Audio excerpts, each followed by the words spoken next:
છે, તેમાં ક્યાંય ભૂલ નથી. કોઈ પણ પંચાંગની ચોપડી તમે બજારમાંથી લેશો તેમાં અડધા પાના પ્યોર સાયન્ટિફિક ડેટા હશે, એના આરએ ડેક્લિનેશન લેમ્બડા એ બધું આપ્યું હશે, કઈ રાશિમાં ક્યારે સંક્રાંતિ થાય. બીજા જે અડધા પેજીસ છે કે જ્યાં પછી પ્રેડિક્શન કરવાની વાત છે ત્યાં બધું ગડબડવાળું છે. પણ જે કેલેન્ડર છે ઇટ ઇઝ પ્યોર સાયન્ટિફિક. પંચાંગ નામ 5 અંક ઉપરથી પડ્યું. આપણા જે કેલેન્ડરમાં 5 વસ્તુને ધ્યાન આપવામાં આવે: તિથિ, વાર, નક્ષત્ર, યોગ અને કરણ. આ 5 વસ્તુને સમન્વય થઈને આપણું કેલેન્ડર બને છે, એટલે એનું નામ પંચાંગ છે.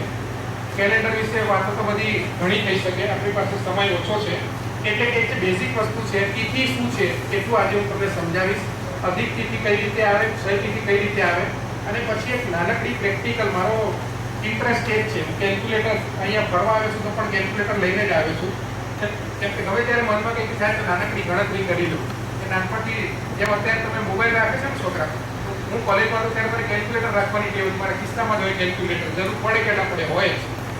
એટલે નાનકડી તમને ગણતરી બતાવીશ કે આમ તો કેલ્ક્યુલેશન મેં કીધું પ્રમાણે થોડીક લાંબી હોય. આજે કઈ તિથિ છે તમારે જો ગણતરી કરવી હોય તો સનના લોજીટ્યુડ શોધવા પડે, મૂનના લોજીટ્યુડ શોધવા પડે. એ કેલ્ક્યુલેશન ડિટેલમાં છે એટલે ઘણો સમય લાગે. પણ હું તમને એક નુસ્ખો જેને કહેવાય એ વસ્તુ બતાવીશ, નાનકડા કેલ્ક્યુલેશન, કે તમે કેલ્ક્યુલેટર વગર આંગળીના વેડે કરીને પણ તિથિ કે તારીખ તમે કાઢી શકશો. એટલું આજે કામ કરશું. અને 15 મિનિટમાં પછી હું સ્ટેજ પર મિત્ર છે બીજા એમને આપીશ. એટલે ડિટેલમાં તો વાત નહીં કરું, ઇન્ટ્રોડક્શનમાં પણ તિથિ વિશે વાત કરવી છે. એટલે પહેલા હું તમને યુનિટ્સ જરા એક 2-3 મિનિટમાં સમજાવી દઉં કે યુનિટ્સ કયા છે આપણા. જુઓ, અહીંયા આગળ એનિમેશન પ્લે થશે. સેન્ટરમાં આપણને સૂર્ય દેખાય છે અને પૃથ્વી એની ઇન્ક્લાઇન્ડ એક્સિસ રેડ કલરની તમે જોઈ શકો છો. એની ઉપર એક ગ્રીન ડોટ હશે. પૃથ્વી 2 મોશન કરે છે. સૂર્યની આસપાસ રેવોલ્યુશન કરે છે 365.25 આશરે લઈએ છે, થોડું ઓછું છે, એ આપણું વર્ષ છે. અને એક છે એના ધરી ઉપરનું રોટેશન, એટલે રોટેશન પ્લસ રેવોલ્યુશન. જે રોટેશન છે એના લીધે સૂર્યની તરફ જે ભાગ હોય ત્યાં દિવસ પાછળ રાત, અને આ પરપેચ્યુઅલ મોશનમાં દિવસ રાત અવિરત ચક્ર ચાલ્યા જ કરે છે. એ આપણો નાનામાં નાનું યુનિટ છે કે જેને આપણે દિવસ કહીએ છીએ. અને સૂર્યની આસપાસ એક રેવોલ્યુશન જ્યારે કમ્પ્લીટ થશે એટલે કે રિપીટેશન ઓફ સીઝન્સ, એક સીઝનથી બીજી સીઝન આવશે, એ આપણું વર્ષ છે. આ બે જે એકમ છે સમયના, વર્ષ મોટું છે ઘણું, દિવસ ઘણો નાનો છે. અને સિવિલ પર્પઝ માટે આપણને એક ઇન્ટરમીડિયેટ એકમની જરૂર પડે છે, એટલે આપણે એ પ્રોવાઈડ કરે છે આપણો ચંદ્રમા મૂન. અને એના મૂન ઉપરથી શબ્દ આવ્યો છે મંથ. તો એ 29.53 ડેઝમાં જે મૂન આપણી આસપાસ ફરે છે, એટલે કે ફરે છે તો 27.33 દિવસમાં, પણ એનું જે ફેઝનું રિપીટેશન છે બરાબર એ 29.53, એટલે ગણતરીમાં ઇન્ટીજર્સ અનુકૂળ રહે એટલે આપણે 30 લીધા છે. 30 તિથિ છે, 15 શુક્લ પક્ષની તિથિ અને 15 વદ પક્ષની તિથિ. જો અહીંયાથી આ ન્યૂ મૂન છે, પૃથ્વી, ચંદ્ર અને સૂર્ય એક જ લાઈનમાં છે. આ ન્યૂ મૂન એટલે કે આપણે જેને અમાવસ્યા કહીએ છીએ. અહીંયાથી હવે હું પ્લે કરીશ એટલે પૃથ્વી એની કક્ષામાં ફરશે અને સાથે સાથે ચંદ્ર પણ આસપાસ ફરશે. એક રોટેશન જ્યારે કમ્પ્લીટ થશે તારાઓની સાપેક્ષ 360 ડિગ્રીનું, એને આપણે નાક્ષત્રિક મંથ એટલે મહિનો કહીશું. જો આ એક 360 ડિગ્રીનું એક કમ્પ્લીટ રોટેશન ચંદ્રએ પૂરું કર્યું 27.33 દિવસમાં. પણ ફરીથી અમાવસ્યાની પોઝિશન નથી. અમાવસ્યા થવા માટે હજુ ચંદ્રને થોડુંક આગળ વધીને પૃથ્વી અને સૂર્યની વચ્ચે આવવું પડશે. તો 27.33 દિવસ નાક્ષત્રિક મહિનો, એમાં એક રોટેશન કમ્પ્લીટ થાય છે. પણ ફેઝનું રિપીટેશન એટલે એક અમાવસ્યાથી બીજી અમાવસ્યા એ જે છે એ 29.53 ડેઝમાં થાય છે. સિવિલ પર્પઝિસ માટે ગણતરીમાં અનુકૂળતા રહે એટલે આપણે એને 30 દિવસનું લઈએ છીએ. 15 તિથિ શુક્લ પક્ષની, 15 વદ પક્ષ. એટલે આ 3 એકમ મેં તમને બહુ બ્રીફલી એનિમેશનની મદદથી સમજાયા: દિવસ, મહિનો અને વર્ષ. દુનિયાના કોઈ પણ કેલેન્ડરમાં આ 3 એકમના એડજસ્ટમેન્ટનું જે મેથેમેટિક્સ છે એ જુદા જુદા બધા કેલેન્ડર્સમાં છે. અને આપણે ત્યાં મેં કીધું એ પ્રમાણે જે આપણું હિન્દુ પંચાંગ છે એમાં થોડીક જટિલ પરિસ્થિતિ પ્રોડ્યુસ થાય છે કે આપણી પાસે અધિક માસ આવે છે, અધિક તિથિ આવે છે, બધું આવે છે. આ પાઠ છે આપણી પાસે તિથિ, વાર, નક્ષત્ર, યોગ, કરણ. તિથિ, નક્ષત્ર અને કરણ છે એ સેલેસ્ટિયલ બોડી, સૂર્ય ચંદ્રની આકાશમાં પોઝિશન પૃથ્વી ઉપરથી જોતા આપણે જે મેઝર કરી છે એ છે. એટલે ખરેખર આ જે ત્રણ છે પાંચમાંથી તિથિ, નક્ષત્ર અને કરણ એ કોઈક સેલેસ્ટિયલ બોડીઝ જે આકાશમાં દેખાય છે એનું રિફ્લેક્શન છે, ડાયરેક્ટ એની ગણતરી છે, એટલે પ્યોર એસ્ટ્રોનોમિકલ છે. વાર અને યોગ છે એનું થોડું એસ્ટ્રોનોમિકલ નહીં પણ એસ્ટ્રોલોજિકલ મહત્વ છે, એટલે એમાં આપણે નહીં પડીએ. આજે હું તમને ખાલી તિથિ શું છે સમજાવું અને એક નાનકડી ગણતરી બતાવું, એટલે મારું કામ આજનું પૂરું થાય. ભવિષ્યમાં ક્યારેક આપણે ફરી ભેગા થઈશું ત્યારે આપણે એને વધારે સારી રીતે સમજીશું. કેન્સલ કરીને આગળ જવું પડશે કેમ કે આ થોડું બહુ ડિટેલમાં બનાવેલું છે. કઈ રીતે મહિનાના નામ આવે, આ બધું અધિક મહિનો કઈ રીતે આવે, 6 મહિનો કઈ રીતે આવે, એ બધું છે. હું ડાયરેક્ટલી તિથિ ઉપર આવું છું. તિથિની ડેફિનેશન બેઝિકલી આપણે ગમે ત્યાં જોઈએ તો લખેલું છે કે સૂર્ય અને ચંદ્ર વચ્ચેનું અંતર એ તિથિ છે, અને જ્યારે સૂર્ય અને ચંદ્ર વચ્ચેનું અંતર 12 ડિગ્રી થાય એ તો જે સમયગાળો છે એને આપણે એક તિથિ કહીએ છીએ. એ સમયગાળો હંમેશા સરખો નથી હોતો, એટલે આપણે કેપ્લરના નિયમોની મદદથી સમજવું પડે. હવે 12 ડિગ્રીનું અંતરને તિથિ કેમ કીધું? તો પૃથ્વી સૂર્યની આસપાસ 365.25 દિવસમાં એક આખું ચક્કર પૂરું કરે છે, 360 ડિગ્રી પૂરા થાય છે. એટલે એપ્રોક્સિમેટલી જોવા જઈએ, રફ કેલ્ક્યુલેશન કરીએ તો 1 ડિગ્રી રોજ પૃથ્વી એની ઓર્બિટમાં આગળ ખસે છે. પણ પૃથ્વી ઉપરથી જોતા તો આપણને સૂર્ય આપણી આસપાસ ફરતો એવું લાગે છે. ગણતરી માટે ખોટું પણ નથી એવું સમજી લઈએ, ખાલી ગણતરી પૂરતું. એટલે પૃથ્વી ઉપરથી જોતા રોજ સૂર્ય 1 ડિગ્રી ખસતો લાગે તારાઓની સાપેક્ષે. એટલે આજે સાંજે સૂર્યાસ્ત થાય અને એ તારા પાસે સૂર્યાસ્ત થતો હોય, બીજા દિવસે તમે જુઓ તો એ સૂર્ય 1 ડિગ્રી ખસી જશે, ત્યાં 1 ડિગ્રી ખસતો આપણને દેખાશે. એટલે રોજે રોજ આપણે 1 ડિગ્રી સૂર્યની પોઝિશન બદલાશે. સામે ચંદ્રમાં જે છે એ પૃથ્વીની આસપાસ 27.33 દિવસમાં એક તારાઓની સાપેક્ષે ચક્ર પૂરું કરે છે. એટલે 360 ભાગ્યા 27.33 કરીએ તો રોજે રોજનું કેટલું એંગલ થશે છે તો એ તમે ગણતરી કરશો તો 13 ડિગ્રી 20 મિનિટ આવશે. એટલે રોજે રોજ પૃથ્વી ઉપરથી જોતા સાંજે સૂર્ય 1 ડિગ્રી ખસતો દેખાય તો સામે ચંદ્રમાં 13.72 ડિગ્રીને સમથિંગ ખસતો દેખાય. તો ડિફરન્સ કેટલો પડ્યો? Average 12 degree. એટલે એને આપણે એકમ તરીકે સ્વીકાર કર્યો. સૂર્ય અને ચંદ્ર વચ્ચે 12 ડિગ્રીનો ડિફરન્સ પડે એટલે એક તિથિ કહેવાય. અમાસના દિવસે સૂર્ય ચંદ્ર સાથે હોય, બીજા દિવસે 12 ડિગ્રીનો ડિફરન્સ પડે ત્યાં સુધી એકમ કહેવાય. જેવો 12.1 ડિગ્રી થાય એટલે બીજની તિથિ ચાલુ થાય. આ એનિમેશન તમે જોશો એટલે તમારા મગજમાં બરાબર ફિટ થઈ જશે. આ જે ડેફિનેશન હું કહું છું એટલો જો આમાં 3 વસ્તુ છે. એક આ સૂર્ય અહીંથી આવે છે અને તમે ઊભા હોય તો તમારા સૂર્ય તમારા માથે છે એટલે બપોરનો સમય છે. આપણે ઓબ્ઝર્વેશન આજથી ચાલુ કરીએ એટલે હું સૂર્યાસ્ત વાળી પોઝિશન લાવી દઉં છું. અહીંયા સૂર્યાસ્ત થાય છે અને માની લઈએ કે આપણે અમાસના દિવસથી ઓબ્ઝર્વેશન ચાલુ કરીએ તો અમાસનો મતલબ જ એ છે કે સૂર્ય અને ચંદ્ર સાથે સાથે છે. અમાસ અપભ્રંશ શબ્દ છે, અમાવસ્યાનો અને વસ ટુ સ્ટે ટુગેધર. પૃથ્વી ઉપરથી જોતા સૂર્ય અને ચંદ્ર તમને આકાશમાં એક જ જગ્યા ઉપર દેખાય તો એ અમાવસ્યા છે, અને અમાવસ્યાના દિવસે આપણને ચંદ્રમાં નથી દેખાતું. એટલે આપણું ઓબ્ઝર્વેશન અહીંયાથી ચાલુ કરીએ છીએ આપણે. તમે અહીંયા સનસેટના ટાઈમે અહીંયા ઊભા છો વચ્ચે ક્યાંક તો અહીંયા તમને સૂર્ય અને ચંદ્ર બે અસ્ત થતા દેખાય છે. અમાસ છે એટલે ચંદ્ર બિલકુલ દેખાતો નથી, અને બે વચ્ચે લગભગ 0 ડિગ્રી અંતર છે, 0.1 છે, બરાબર.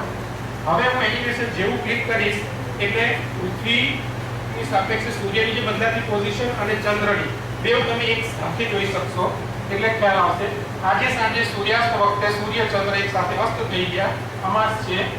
એક દિવસના અંતે બીજા દિવસે સૂર્યાસ્ત થાય ત્યારે શું પોઝિશન હશે જુઓ. બીજે દિવસે આ સૂર્ય ઉદય થયો. એનિમેશન થોડું સ્લો કરવું એટલે તમને વધારે સારી રીતે તમે જોઈ શકો. લાઈટ પર નથી દેખાતું?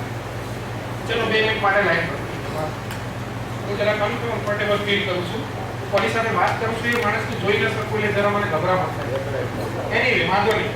એટલે એક દિવસના અંતે બીજે દિવસે જ્યારે સૂર્ય અસ્ત થાય છે ત્યારે જુઓ આ બરાબર પોઝિશન આવી. એટલે બીજા દિવસે જ્યારે સૂર્ય અસ્ત થાય છે ત્યારે 12 ડિગ્રી ચંદ્રમાં ખસી ગયો છે. જો 12 ડિગ્રી ઉપર છે આગલા દિવસે એક સાથે હતા, એક સાથે અસ્ત થઈ ગયા. બીજા દિવસે 12 ડિગ્રીનો ડિફરન્સ અહીંયા બને છે સૂર્ય ચંદ્ર વચ્ચે. અહીંયા તમે જોઈ શકો છો કે પાતળી લાઈન જસ્ટ એક એપિયર થતી દેખાય છે, એટલે આ પડવો છે. પણ પડવાના દિવસે ચંદ્રમાં આપણને ન દેખાય, કેમ કે ચંદ્રમાં તિથિ પ્રમાણે તિથિ બરાબર છે, પણ એ સૂર્યની એટલી નજીક હોય કે સૂર્યપ્રકાશમાં આપણે ચંદ્રની ચળકતી કોર જોઈ ન શકીએ.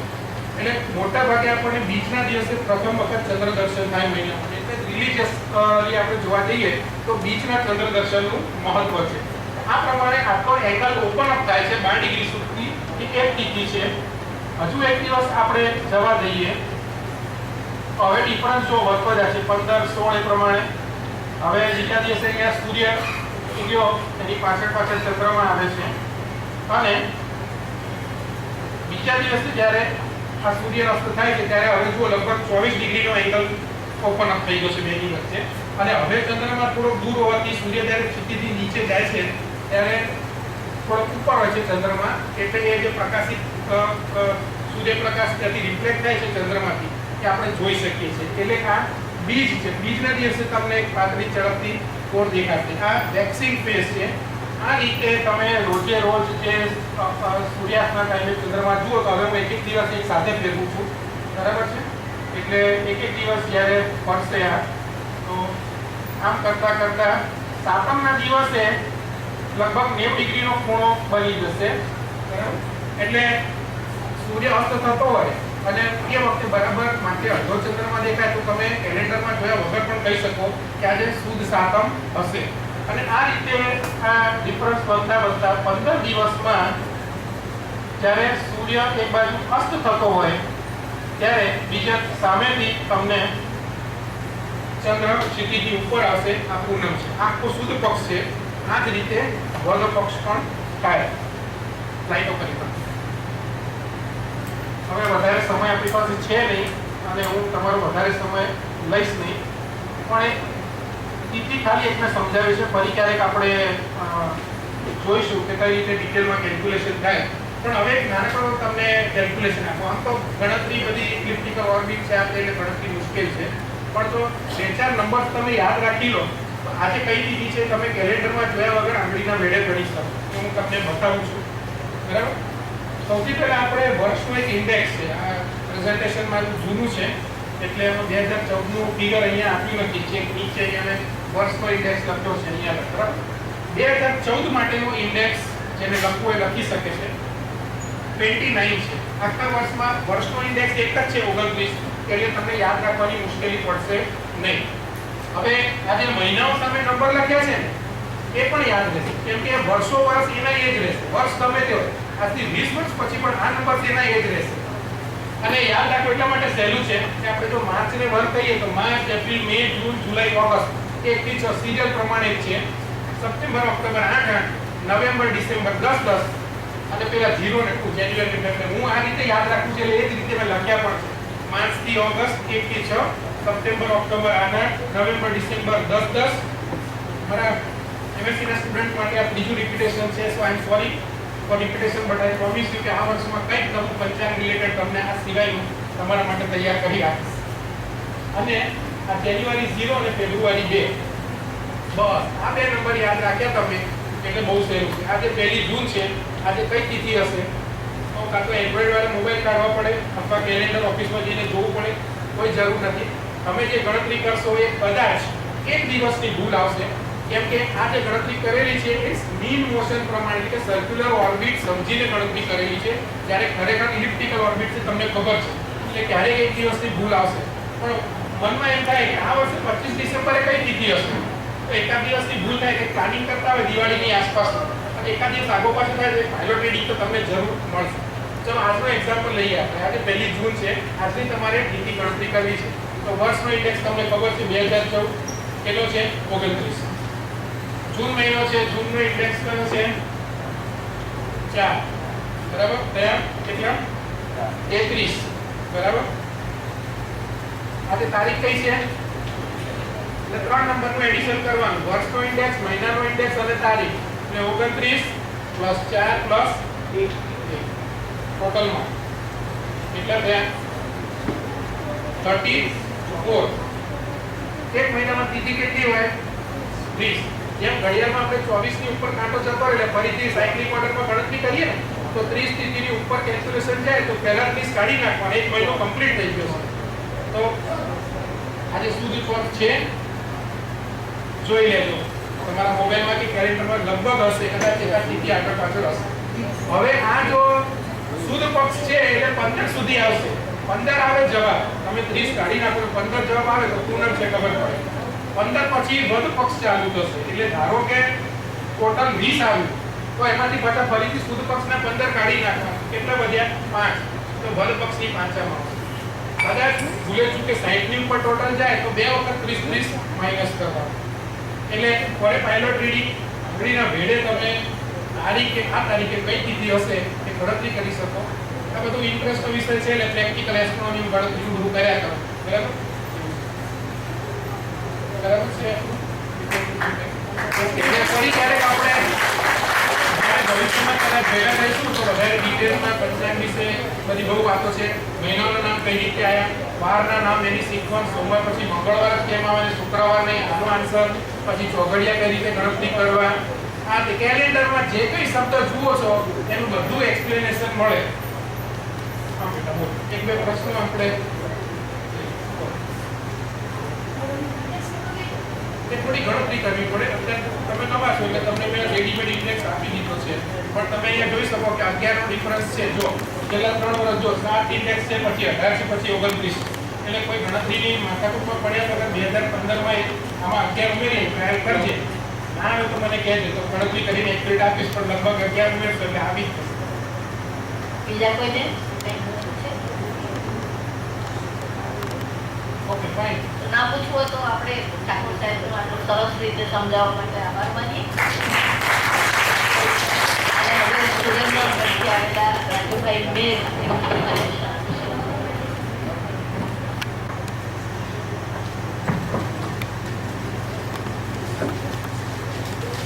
આમ તો ખગોળશાસ્ત્રમાં મને 10-12 વર્ષથી ઇન્ટરેસ્ટ પડ્યો છે. મેં મોટી સાથે એમએસસી કરેલું છે. છતાં તમને એક વાત કહું કે આજથી 10 વર્ષ પહેલા એક અફવા ઉઠી હતી ઇન્ટરનેટ માધ્યમ કે ભાઈ મંગળ ઉપર એક સ્ત્રી છે ને આડા ફેરા બને અને એ મલ્લિકા શેરાવત પહેરે નીચે ઓછા કપડા. એ વાસ્તુનો સૌ પ્રથમ રદિયો મેં આપ્યો. આ મારી પહેચાન. મહત્વ તો આપવાનું હોય છે, ભલે એને ફૂલો હોય કાગળના. ચાલ નવી કેરી કંડાળીએ, જો પગલા છે આગળના, કોઈ કે પગલા કરેલા હોય એના ઉપર ચાલીએ તો ઝડપથી કેરી થઈ જાય. મારું પણ આવું છે. મને આ બ્રહ્માંડમાં બે વસ્તુ અદ્ભુત લાગી. એક આપણા સૂર્યમંડળનું સર્જન અને બીજું સજી સૃષ્ટિનું નિર્માણ. આપણું સૂર્યમંડળ છે ને આડેધડ બનેલું નથી. કોઈ એવું માનતું હોય કે સૂર્યમંડળ છે આડેધડ માણસ થવાથી બોમ્બ બની ગયું છે તો એ વસ્તુ ખોટી. સૂર્યમંડળ ચોક્કસ નિયમો અને ચોક્કસ પ્રમાણથી જ બનેલું છે. તમને ખ્યાલ છે, તમે કાલ વાંકાનેરમાં હતા,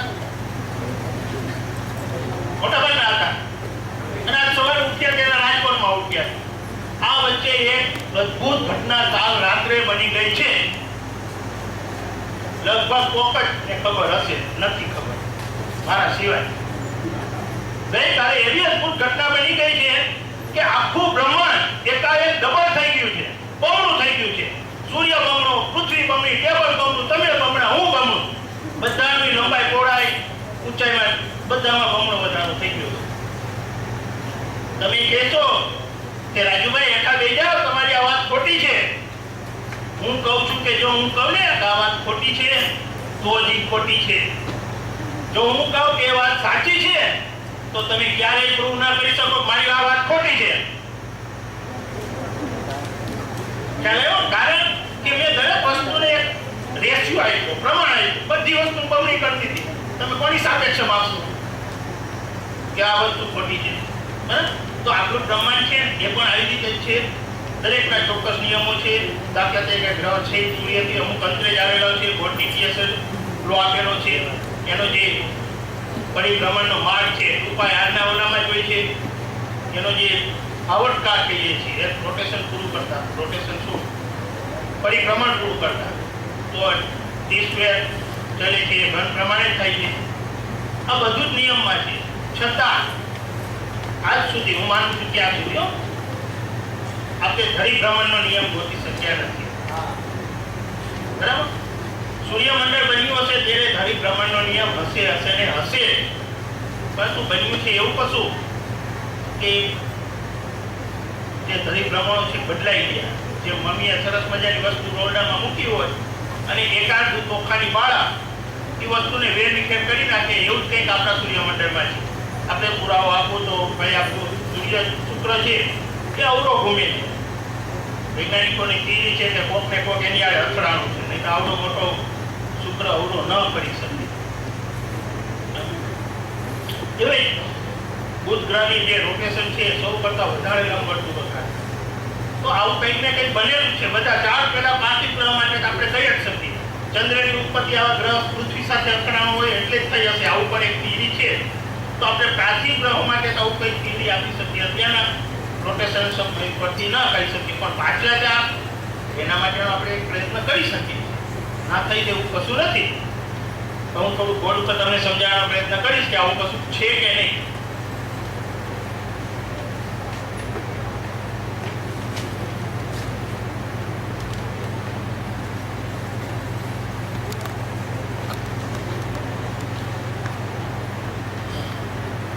તમને ખ્યાલ છે કે ગુરુ ગ્રહ છે 9 કલાકના 50 મિનિટને રોટેશન પૂરું કરે છે શનિ છે 10 કલાકના 39 મિનિટમાં પૂરું કરે છે વરુણ છે 16 કલાક અને 7 મિનિટમાં પૂરું કરે છે પ્રજાપતિ 17 કલાકને 14 મિનિટમાં આ રોટેશન પૂરું કરે છે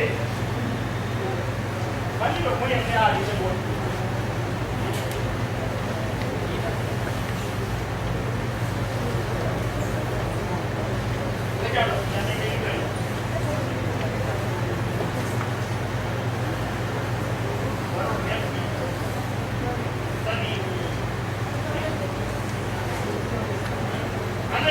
એના સમય જે દરેક ભ્રમણના સમય છે ને મિનિટમાં લખું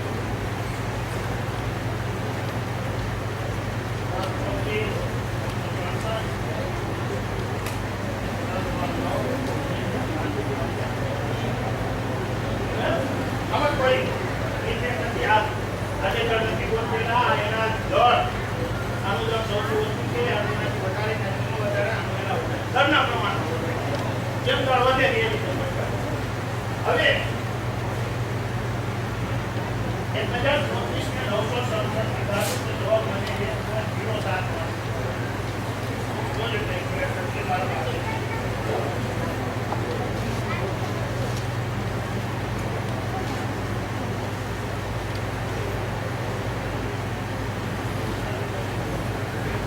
આટલો જ આવે છે 6 ના હોય 06 ના આવે છે તમને આવે છે બરાબર તો આ કેનું આ છે 1.07 તો શનિ નાનું એનું પર એક થાય છે તો એનો અર્થ એ કે આ ચારે ગ્રહો છે એક પ્રમાણમાં એનું ઘરે પ્રમાણ તો હું વિચારી કે ભાઈ આ 10 30 છે એને 6 3 9 ભાગીએ તો જવાબ મળશે 1.5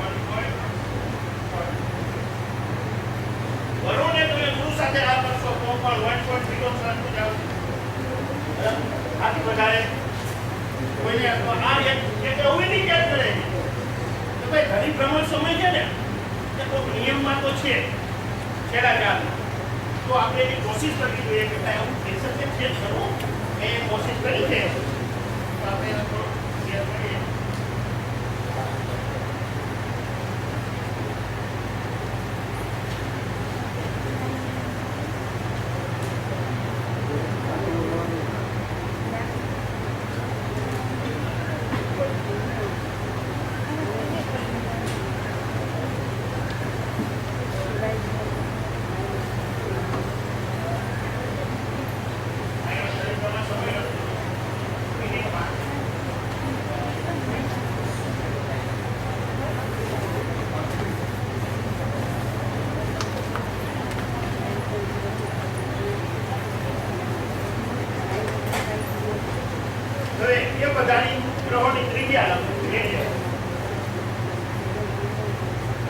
એમાં છે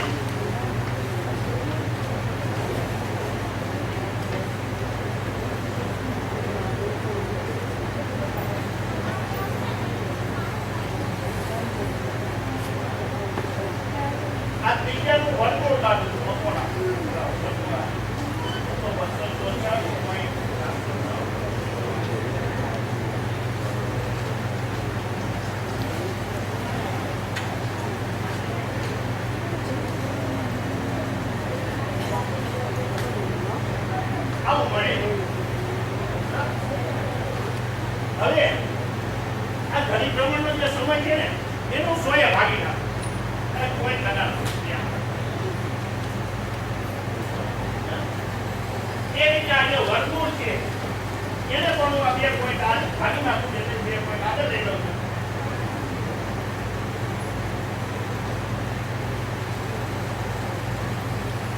હવે આ ઘડી પ્રમાણ સમય અને આ વર્તુળ છે એનો હું ગુણાકાર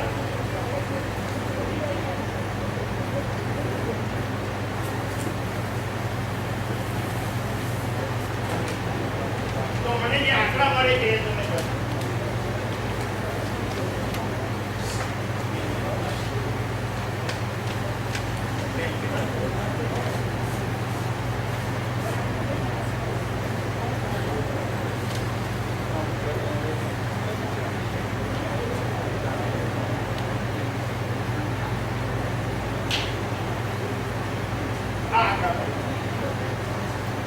ઘડી પ્રમાણ સમય અને ત્રીજાનું વર્તુળ એનો ગુણાકાર મને આપે. આપણને એવું થાય કે આ બધી બબે આંકડા વાળી રકમ છે અને એ બધી 15 પૂછો તો 15 જ છે. આપણે જાણીએ છીએ કે ભાઈ પ્રજાપતિ છે એ આડો કરે છે એની સાથે કોઈ પત્રણ આવશે તો એ સમયે કદાચ એનું ઘડી પ્રમાણ થોડું ઓછું થયું હોય શકે. હવે બે આંકડા વાળી સંખ્યા તો 1 થી 99 છે છતાં આપણને આ ઇન્ડિકેટ કેમ થાય? બીજી વાત છે આના અંદર ક્યાં અચળાંક છુપાયેલો છે જેને આપણે કે કહીએ જે આજે આ નથી કરી શકતા પણ આ ગણતરી તેની નજીક તો પહોંચી શકીએ છીએ. જો ટીપીએસ બોર્ડ લોમાં થોડો વેરિએશન આવતું હોય તો આમાં પણ આવી શકે છે. તો હું આ પૂછી નાખું તો આપણે અહીંયા જોયું કે ઘડી પ્રમાણ સમય t અને વર્ગમૂળ r એનો ગુણાકાર કર્યો તો આપણને કે મળી બરાબર. તો પછી t બરાબર 2 અને તેનો વર્ગમૂળ હા t ચલે છે હા યાને કે બૃહસ્પતિ ગ્રહો છે બૃહસ્પતિ ગ્રહોનો ઘડી પ્રમાણ સમય t એની ત્રિજ્યાના વર્તુળના વ્યસ્ત ચલનમાં હોય છે. આવું આપણે સાબિત કરી શકીએ. શિખાવત છે બધા જોઈએ છે આ વિષય હતો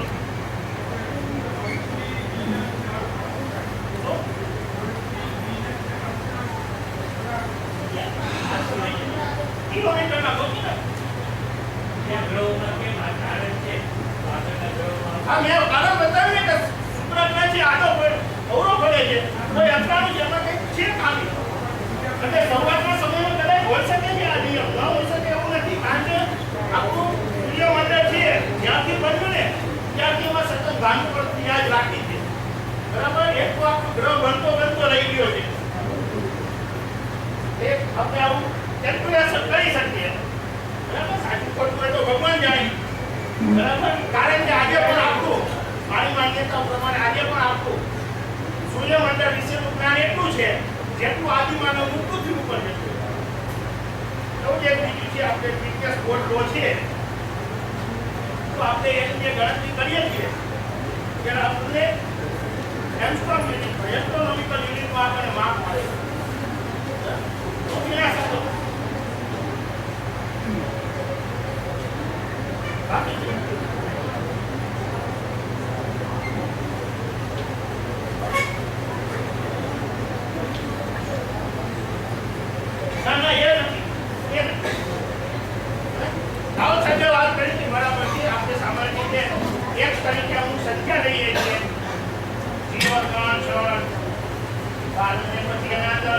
બાકી ભાગીએ છીએ તો આપણને એ એમાં દરેક ગ્રહના માર્ક મળે.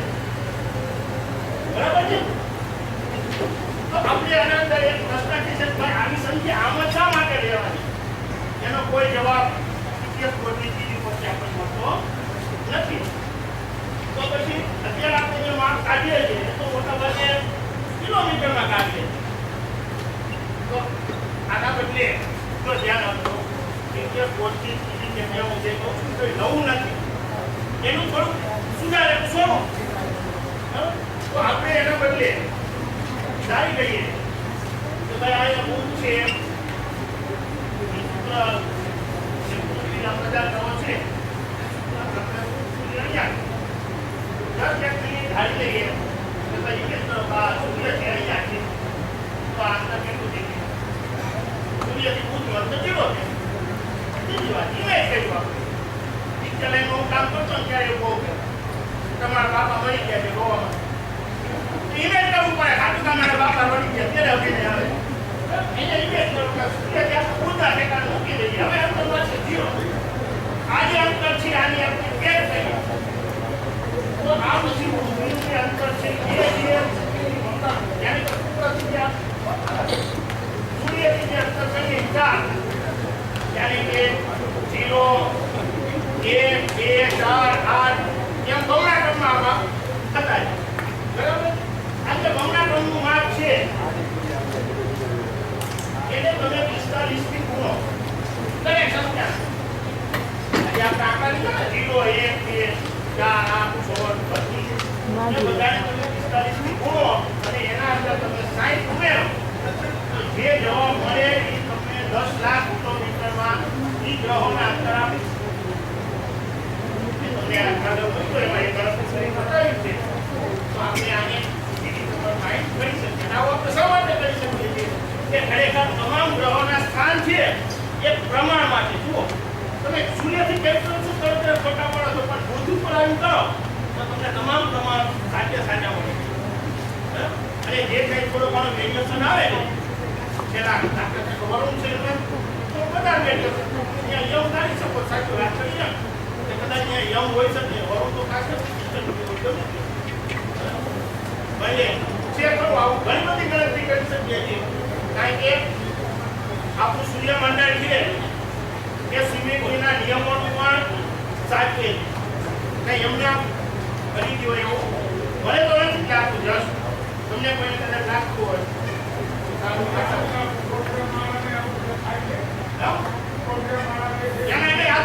આપણા જે પડ્યું છે એમાં બધેલું છે. બરાબર? સ્વાભાવિક વસ્તુ છે આપણે એક ડગલું માંડ્યું તો હજારો ડગલા આગળ જવાનું છે. શરૂઆત કરવી હોય તો જઈ શકાય. Thank you.